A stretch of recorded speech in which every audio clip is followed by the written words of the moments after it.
नमस्कार दोस्तों, बहुत बहुत स्वागत है आपका आपके अपने YouTube चैनल पर, जिसका नाम है सत्यम शिवम सुंदरम। दोस्तों, आज की इस वीडियो में बात करेंगे एक सच्चे गुरु के बारे में, एक सच्चे सन्यासी के बारे में, एक सच्चे गुरु के बारे में, एक आध्यात्मिक गुरु के बारे में। चूँकि सभी के लगभग एक ख़ानदान में, परिवार में कोई ना कोई आध्यात्मिक गुरु होते हैं, और जिनके नहीं होते हैं तो वो अक्सर ढूंढते हैं कि किसी को अपना जो है आध्यात्मिक गुरु बना लें। जिनके प्राचीन काल से चले आ रहे हैं, पुराने समय से बहुत पीढ़ी दर पीढ़ी अगर आध्यात्मिक गुरु चले आ रहे हैं तो उनकी तो इतनी ज़्यादा दिक्कत नहीं है। लेकिन जिनके गुरु नहीं है और वो बाहरी चकाचौंध को देखकर किसी व्यक्ति को अपना गुरु बना लेते हैं, तो ये ख़ास तौर से वीडियो उनके लिए है। एक सच्चे गुरु की क्या पहचान होती है? सबसे पहले अक्सर गुरुओं को मैंने देखा है सुनते हुए, और क्योंकि मैंने कई आश्रमों की जो है खाकशानी है, मुझे पता है कि आश्रमों में क्या होता है, और उस बारे में तो ज़्यादा यहाँ पे बात नहीं करेंगे किसी की। लेकिन मुख्य बात यह है कि लोगों ने इन आश्रमों को जो है एक बना रखा है, बिज़नेस का केंद्र बना रखा है, और यहाँ आपको आध्यात्म से संबंधित तो कुछ भी नहीं मिलेगा। लेकिन हाँ, यहाँ पे जिन लोगों के ये आश्रम है उनके लिए ये एक बिज़नेस सेंटर की तरह है। उनका यहाँ पे ये व्यापार होता है आध्यात्म के नाम पर, लोगों की भावनाओं के साथ खेलना और अपना जो है अपना पैसे बनाना, अपना व्यापार बढ़ाना। तो ज़्यादातर आश्रमों में ऐसा होता है। पिछले काफ़ी सालों से 7 साल से मैंने आश्रमों के बहुत चक्कर लगाए हैं, तो मुझे इसके बारे में बहुत सारी जानकारी है। तो आज बात करेंगे कि सच्चा गुरु होता है, जो सच्चा आपका आध्यात्मिक गुरु होता है, उसमें क्या लक्षण होते हैं। इस बारे में मैंने लेख भी लिखा था 2015 में, तो उसका भी लिंक यहाँ पे डिस्क्रिप्शन बॉक्स में दे देंगे, आप उसे पढ़ सकते हैं। और मुख्य मुख्य बातें जो है वीडियो के माध्यम से आपसे शेयर करते हैं, क्योंकि सारी बातें वीडियो के द्वारा तो नहीं आ सकती हैं। इसलिए डिटेल में अगर आप जानना चाहते हैं सच्चे गुरु के विषय में, तो आप मेरे ब्लॉग पर जा सकते हैं, मेरे लेख को देख सकते हैं। तो एक सच्चा गुरु, सबसे पहले जो आजकल के जो गुरु हैं जिन्होंने बड़े बड़े आश्रम बना रखे हैं, तो सबसे पहले वो आपसे ही कहते हैं कि अपनी मोह माया जो है, मोह माया का त्याग कर दो। जो भी आपके पास है इससे बाहर निकलो, अपने संपत्ति को हमारे आश्रमों में दान दो। यहाँ पे जो है कई जो है व्यक्ति रहते हैं, कई ज़रूरतमंद व्यक्ति हैं। गरीब बच्चों की पढ़ाई के लिए यहाँ पे कार्य होता है, विधवा गरीब महिलाओं के लिए कार्य होता है, गरीब लोगों के लिए यहाँ पे काम होता है। तो हमारे आश्रम को चलाने के लिए संपत्ति दो। ये हम आश्रम का विकास कर रहे हैं, यहाँ पे कई लोग रहते हैं, स्कूल खोलते हैं, कॉलेज खोल रहे हैं, उनके लिए हमें डोनेशन चाहिए। और अपनी माया का त्याग करो। तो सबसे पहले आप माया का त्याग मतलब कि अगर वो व्यक्ति सन्यासी है और आपसे पैसा मांग रहा है, तो वो काहे का सन्यासी, वो तो खुद माया में फंसा हुआ है। अब प्राचीन काल में गुरु शिष्य परंपरा हुआ करती थी। प्राचीन काल में आपने देखा होगा, रामायण काल में, महाभारत काल में, उससे भी पहले जो है गुरु शिष्य परंपरा होती थी। तो वहाँ पे क्या कोई गुरु जो है अपने जो शिष्यों से इस तरह से पैसे मांगता था कि मुझे पैसे दो, मैं तुम्हें मेरा आश्रम बन रहा है, मुझे जो है ऐसे पैसे चाहिए।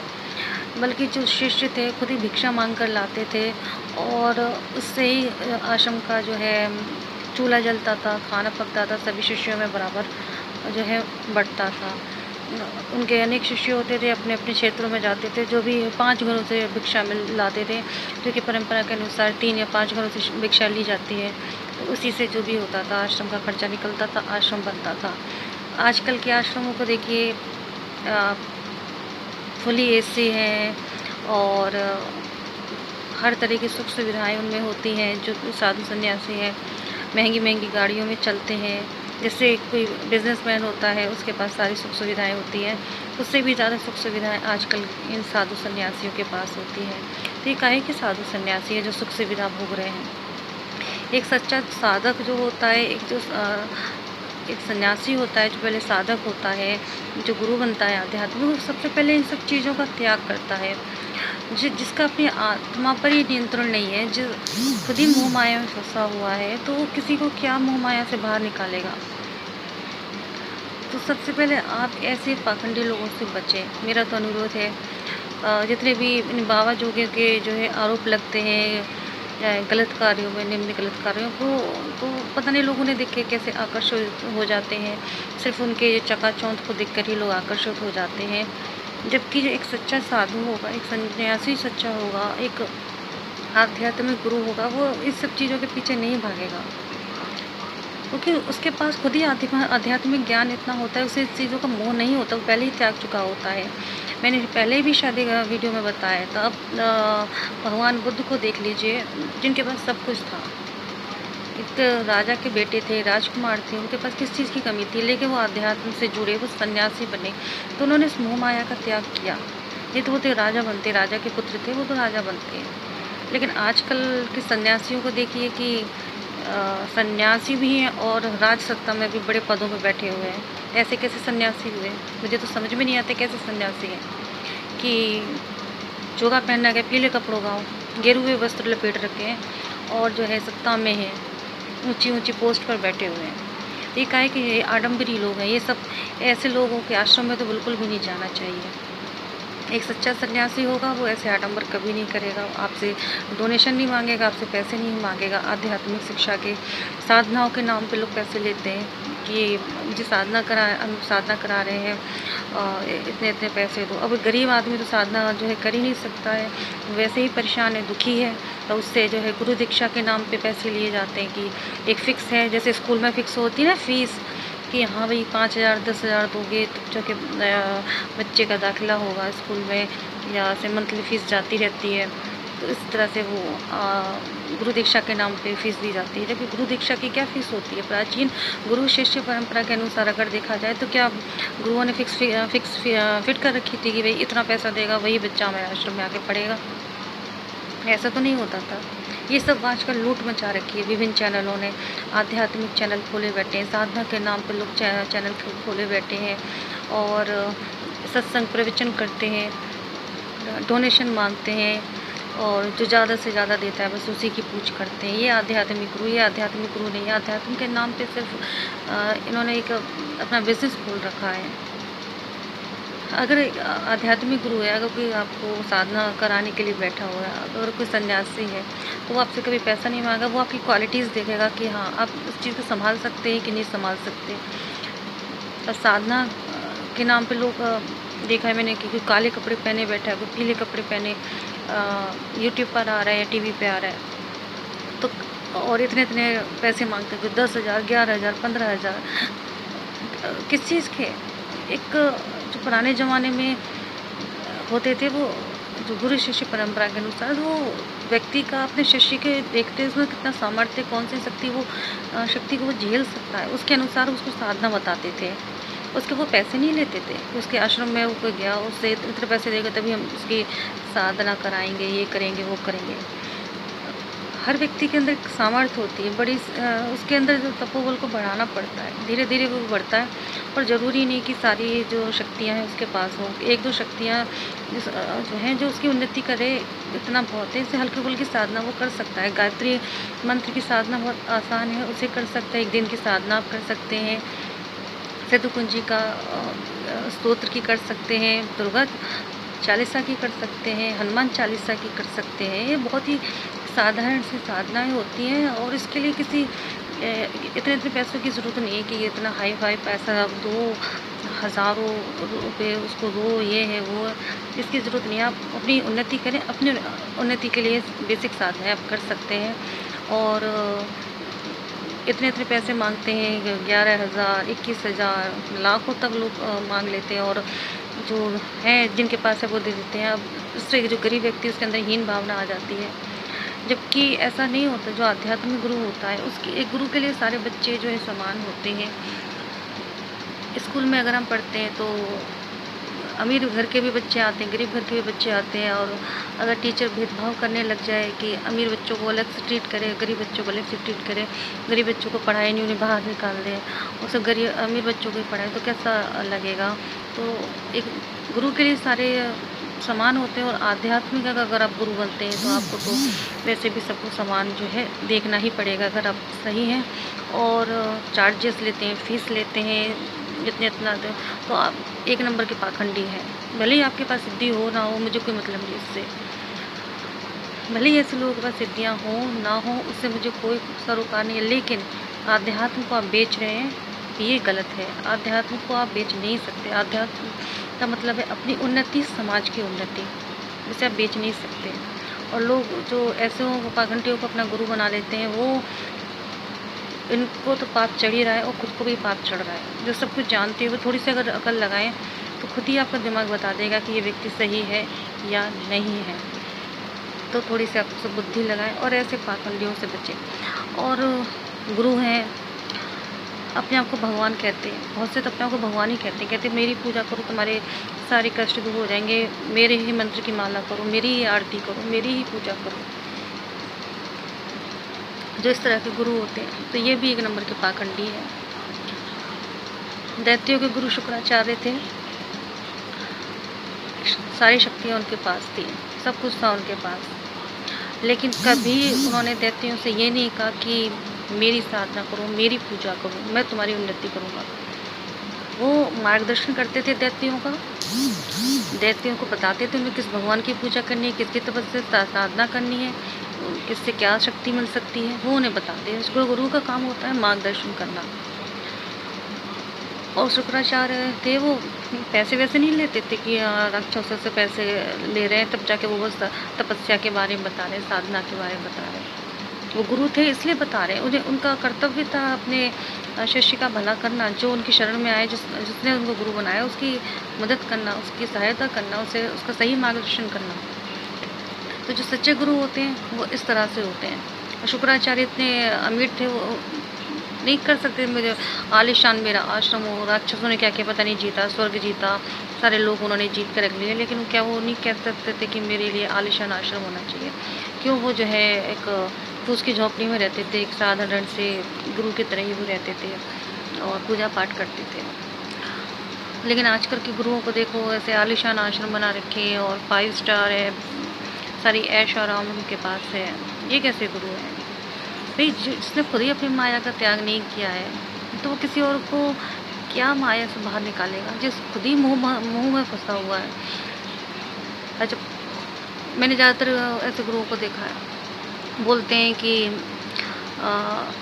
आप गृहस्थ ना बने, आप जो है शादी ना करें, गृहस्थ ना बने, परिवार का त्याग कर दें, हमारे आश्रमों में रहें। और लेकिन वो खुद शादीशुदा थे, बाल बच्चे थे उनके, और जो भी आश्रम वो मर गए पुराने लोग, तो आज जो है उनके बाल बच्चे आगे इसको बढ़ा रहे हैं, उनके पीढ़ियाँ ही उस आश्रम को आगे बढ़ा रही हैं, वही हेड बने बैठे हुए हैं, तो वो भी शादीशुदा हैं ज़्यादातर।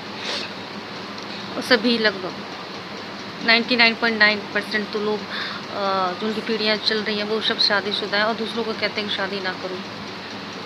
तो एक तरह से पाखंड मचा रखा है गुरुओं के नाम पे, साधनाओं के नाम पे, और लोगों की भावनाओं के साथ खिलवाड़ होता है। और इतने बेवकूफ़ लोग हैं जो इन सब चीज़ों में फंस भी जाते हैं। हिंदुस्तान एक ऐसा देश है जहाँ बेवकूफ़ों की कमी नहीं है, एक ढूंढेंगे तो 1000 मिल जाते हैं धर्म के नाम पे। थोड़ी सी अकल नहीं रखते, थोड़ा सा अपने शास्त्र उठा के देख लो भाई, आपके शास्त्रों में क्या लिखा है। मत पढ़ो तुम दूसरों के धर्मों की किताबें, कम से कम अपने धर्म की किताब तो पढ़ो। अब जो भी धर्म के हो, हिंदू हो, मुसलमान हो, सिख, ईसाई, जैन, बौद्ध, पारसी, जो भी हो, उस धर्म में क्या लिखा हुआ है कि ये लिखा हुआ है कि इस तरह के गुरु होते हैं, इनको इतनी इतनी डोनेशन दो, किस ग्रंथ में लिखा है। अगर आप जो है मोह माया से निकलना चाहते हैं तो आप ज़रूरतमंद जीवों की मदद करें, इंसान हो गए, जानवर हो गए, उनकी मदद करें, कभी किसी को नुकसान ना पहुँचाएँ, और ईश्वर की भक्ति करें, उनसे जुड़ें, अपने आप को जोड़ें, अपना उत्थान करें। हल्की फुल्की साधनाएं तो खुद कर सकते हैं, आपकी किताबों में लिखी हुई है, आपको किसी के पीछे भागने की ज़रूरत नहीं है। आप अपने इष्ट को अपना गुरु बना लीजिए, जो भी आपके इष्ट देवता हैं उनको आप गुरु बनाएं। इन पाखंडियों को गुरु बनाने से बेहतर है अपने इष्ट को अपना गुरु बना लीजिए, भगवान शंकर को बना लीजिए। आप जिस भी धर्म के हैं, जिस भी धर्म में आपके देवी देवता हैं, आप उनको अपना गुरु बनाएं। आप साधनाएं करें, अपने धर्म की किताब पढ़ें, उसी को संकल्प के साथ अगर करते हैं तो वही चीज़ आपकी सिद्ध हो जाती है। पुण्य का मनोकामनाएं पूरी करती है, सिद्धियाँ देती है। साधना क्या होती है, आपको उस चीज़ से जोड़ती है। आपका आह्वान करते हैं तो उस चीज़ से जोड़ती है। और एक तरह से कह सकते हैं जैसे बिजली का करंट लगता है ना, आसमान से बिजली गिरती है किसी के ऊपर तो कितने जोर का करंट लगता है। साधना भी उसी तरह से, अगर हम किसी देवी देवता की करते हैं, चाहे हम जिस भी धर्म के संकल्प के साथ करते हैं, तो परमात्मा की तरफ से शक्तियाँ जो है हमारे शरीर के अंदर जो है जागृत करती हैं। हमारे अंदर जो शक्तियाँ हैं खुद उनको जागृत करती हैं। आसमान की शक्तियाँ, परमात्मा हमें शक्ति देते हैं जो हमारे अंदर की शक्तियों को जागृत करती हैं और हमारी जो है मनोकामनाएँ पूर्ण होती हैं, उसको जगाती हैं कि हम हमारे अंदर की शक्तियाँ जागें और हम हमारी जो विशेज़ है, हमारी जो इच्छाएँ ख्वाहिशें हैं वो पूरी हो सकें। साधना का काम ये है कि खुद के अंदर की शक्ति को जगाना।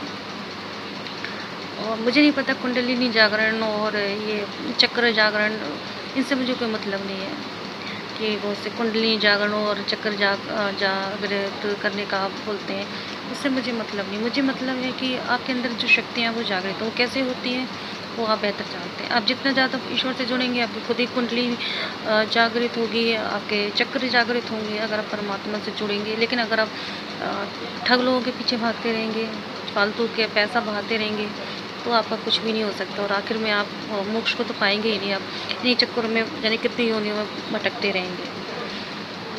तो मेरा आज का ये वीडियो था कि एक सच्चे गुरु में क्या जो है, क्या खासियत होती है, क्या पहचान होती है, क्या क्वालिटीज़ होती हैं और ठग में क्या होती हैं। तो मेरा उम्मीद आपको पसंद आया होगा कि एक सच्चे गुरु जो होगा वो आपको कभी किसी चीज़ के त्याग के लिए इस तरह से नहीं बोलेगा सब त्याग कर मुझे दे दो। हाँ, और साथ ही आपका आध्यात्मिक उन्नति करेगा। आपसे पैसे नहीं मांगेगा कि हाँ मुझे पैसे दो तभी मैं तुम्हारी पूजा कराऊंगा, ये चीज़ तुम्हें बताऊंगा। और जो लोग पैसे दे के किसी से पूजा करवाते हैं या पूजा विधि लेते हैं, तो वो एक तरह से खरीद रहे हैं। और खरीदी हुई चीज़ में वो व्यक्ति गुरु तो हुआ ही नहीं, और टीचर तो हुआ ही नहीं, वो तो एक दुकानदार हुआ। यहाँ यूट्यूब चैनल पर भी हैं जो साधना कर के नाम पर पैसे लेते हैं, तब आपको जो है कि विधियाँ बताएंगे, तो वो लोग गुरु तो हुए ही नहीं, वो लोग व्यापारी हुए, वो लोग जो है दुकानदार हुए। जिस दुकान पर जाते हैं ना, हम किताब खरीदते हैं, पैसा देते हैं तब हमें किताब मिलती है। गुरु क्या होता है, स्कूल में हम पढ़ते हैं तो हम पहले फीस देंगे तब जाके हमें पढ़ाई होती है, ऐसा नहीं होता। प्राइवेट स्कूलों की छोड़ो, सरकारी स्कूलों की बात करते हैं। प्राइवेट स्कूल तो ऑलरेडी जो है व्यापार केंद्र है ही शिक्षा का, तो उसी तरह से बना रखा है। जैसे प्राइवेट स्कूल होते हैं ना शिक्षा का केंद्र, उनको पैसे दो तब जाके बच्चे पढ़ते हैं, उसी तरह से ये साधना और ये सब चीज़ें बना रखी है लोगों ने। बस चोगा पहन लेते हैं, कोई काला, कोई पीला, कोई नीला, कोई कैसा भी, और बस बन गए गुरु। 2-4 भाषण दिए हो गए गुरु, और लोग उनके पीछे दीवाने हो गए। और वो की जो है भावनाओं के साथ खेलना, ये इनका काम है। सबको पता है हर इंसान दुखी है आजकल। कौन इंसान सुखी है? कोई पैसों से दुखी है, कोई शादी नहीं हो रही उससे दुखी है, किसी के शादी हो गई बच्चे नहीं हो रहे उससे दुखी है, किसी का व्यापार नहीं चल रहा, किसी को जॉब नहीं मिल रही है, किसी के परिवार में कलेश है। हर एक कोई इंसान सुखी नहीं है। किसी की बीवी से नहीं बनती है, किसी के हस्बैंड से नहीं बनती है, कोई अपने ससुराल वालों से परेशान है, कोई अपने रिश्तेदारों से परेशान है। कोई भी इंसान संसार में सुखी नहीं है। इसी चीज़ का फ़ायदा ऐसे लोग उठाते हैं। कोई हारी बीमारी से पीड़ित है, ठीक नहीं हो रहा, बस लोग ये भावनाओं से खेलो, ऐसे ऐसे लुभावने भाषण दो यूट्यूब पर या टीवी पर, लोग आकर्षित होंगे, और आकर्षित होंगे तो आपके पास आएंगे, आपसे जो है विधि पूछेंगे, और विधि का वो पैसा लेंगे 2100, 5100, 50,000, 51,000, लाखों। और ऐसे लोग अपना उल्लू सीधा करेंगे। बहुत से टीवी पर भी ऐसे आते हैं, आचार्य बनते हैं।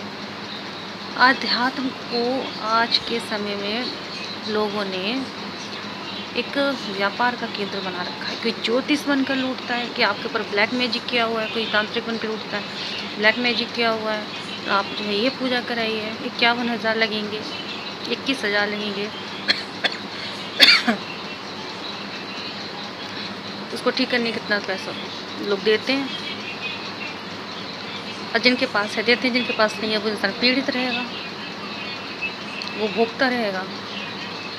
अगर तुम असली में आध्यात्मिक हो, तुम्हारा काम है सबकी मदद करना, चाहे किसी के पास है किसी के पास नहीं है, तो तुम सबकी मदद करो भाई। ठीक है, जो पैसे दे रहा है हम उसकी मदद कर रहे हैं, तो ये सब कह दो कि मेरा तो बिजनेस है, मेरा तो व्यापार है। ये आध्यात्म का मतलब ये नहीं कि आप जो है पैसे कमाने लग जाए इस चीज़ से। आपको अगर माना है कि आपके पास शक्ति है, आपने सीखा है, आपके पास आध्यात्मिक शिक्षा है, पर इसका मतलब ये नहीं आप इस तरह से इसका यूज़ करें, मिसयूज़ करें आप इस चीज़ का। आपको ईश्वर ने ही सिखाया है, तो आपको जन कल्याण के लिए इसे यूज़ करना चाहिए। ठीक है, चलिए अपने पैसे मांग ली, ठीक है, लेकिन जिनके पास नहीं है आप उनकी भी मदद करें।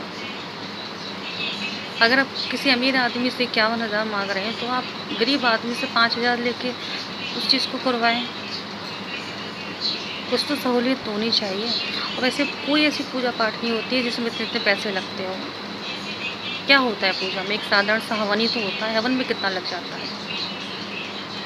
कोई जो है धूनी बांटता फिरता है यूट्यूब पर कि आपके ऊपर काला जादू है या आपके ऊपर प्रेत बाधा है, 3,000 की 5,000 की धूनी ले लो। अब धूनी बनाने में कितना समय लगता है, किस चीज़ क्या ऐसा डाल दिया तुमने सोना उसमें जो उसकी कीमत 5,000 हो गई। मुझे तो ये समझ में नहीं आता। एक साधारण सा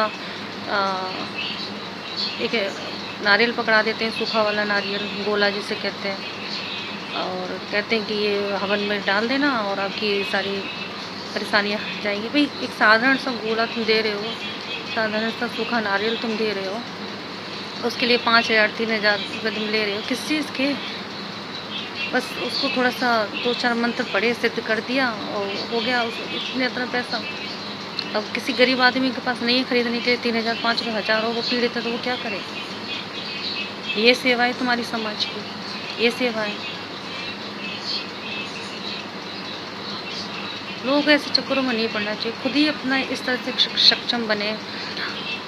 उनकी हमारी अपनी धार्मिक किताबों में ऐसे ऐसे मंत्र दिए हुए हैं कि खुद ही उनकी साधना करें, खुद ही उनसे जुड़ें और ऐसे फालतू के लोगों से दूर ही रहें। मंत्रों का उत्कीलन करें।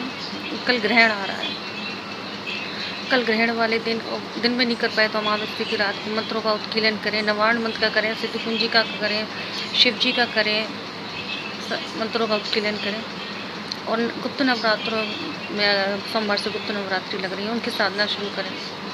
बहुत ही साधारण होती है, साधारण से शुरू करें। अगर आपके गुरु ठगों को तो गुरु छोड़ ही दो, वो तो आपको कुछ भी भला नहीं करेंगे। अगर कोई आपका ढंग का गुरु है तो आप उससे इस बारे में जानकारी ले लें, और यदि नहीं है तो आप भगवान शंकर को अपना गुरु बनाएं। संकल्प लें, अपने राइट हैंड में जल लें, जल लेके जो है अपना संकल्प लें, अपना नाम लें, अपने कुल का, अपने गोत्र का, अपने माता पिता का नाम लें, अपनी मनोकामना भूलें।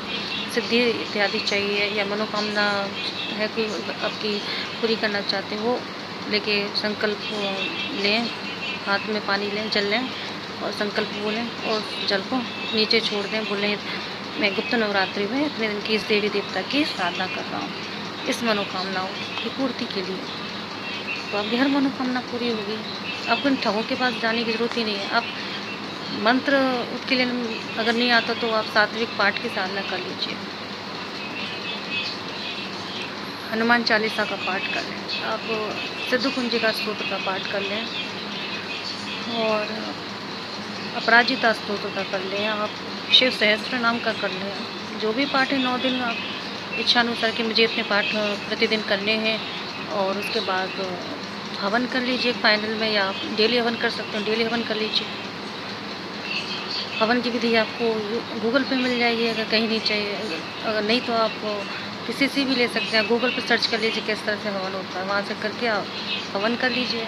आपको फालतू चीज़ों में जाने की जरूरत नहीं है। और विश्वास बना के रखिए, जितना फालतू लोगों में विश्वास होता है उतना विश्वास आप खुद में और ईश्वर में रखिए, आपकी हर मनोकामना वैसे भी पूरी हो जाएगी। इन ठग लोगों को अपना गुरु बनाने की कोई ज़रूरत नहीं है। तो यह था मेरा आज का वीडियो। मुझे उम्मीद आपको पसंद आया होगा कि सच्चे गुरु में क्या क्या चीज़ें होती हैं, क्या क्या क्वालिटीज़ होती है, आपको समझ आया होगा। और फालतू के लोगों के पीछे भागने की अपेक्षा आप खुद पर विश्वास रखें, खुद अपनी तरक्की करें, खुद को परमात्मा से जोड़ें और खुद ही आपके पास आध्यात्मिक शक्ति आएंगी। खुद पर विश्वास रखना बहुत ज़रूरी है, सकारात्मक सोच रखना बहुत ज़रूरी है, नकारात्मकता को निकाल के बाहर करें। इस तरह से अगर आप करेंगे तो अगर आपका बुरा समय भी है तो वो ख़त्म होगा और अच्छा समय आपका शुरू होगा। उम्मीद है आपको मेरा वीडियो पसंद आया होगा। पसंद आए तो मेरे चैनल को सब्सक्राइब ज़रूर करें और क्या करना पड़ता है, हो सकता है मेरी वीडियो को शेयर कर दीजिए और मेरे वीडियो को लाइक भी कर दीजिएगा और कमेंट भी कर दीजिएगा। कोई मशवरा देना चाहें तो वो भी दे सकते हैं। और जो ठग लोग के फॉलोअर्स हैं वो हो सकता है कि मेरी वीडियो पर गाली सुनाएं, तो चलता है, मुझे क्या, मेरा काम है मार्गदर्शन करना, लोगों का मार्गदर्शन करना। तो जिन्हें चाहिए, जिनको मार्गदर्शन चाहिए, उन्हें मेरी वीडियो से मिल जाएगा। चलिए आज का वीडियो यहीं समाप्त करते हैं। समय निकल कर अपना मेरी वीडियो देखा उसके लिए बहुत बहुत धन्यवाद। आपका दिन शुभ हो, मंगलमय हो। धन्यवाद।